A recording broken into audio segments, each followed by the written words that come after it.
So, God understands the human need to connect. How do I know? Well, he gave Adam Eve so he wouldn't be alone.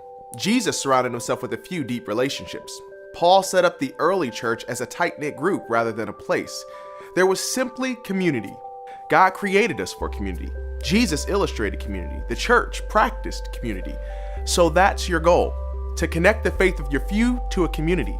So how do you create this community? It's really pretty simple. It means you show up. You choose to be present.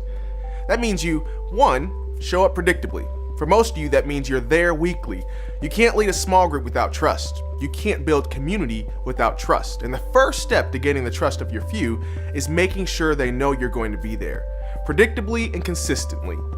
This is the most important thing you can do because everyone needs someone who knows their name and what's happening in their life. 2, show up mentally. It's one thing to show up physically. It's an entirely different thing to show up physically and mentally. When you show up mentally, you commit to engaging your few in meaningful discussions and to listening, really listening to what your students have to say. It means leaving email and Twitter at the door. This means knowing the content ahead of time and being mentally prepared to shed some light, some scriptural insight into their world. And lastly, show up randomly. Never underestimate the power of showing up randomly. This is a phone call, a birthday card, a baseball game, a text message, a Facebook post.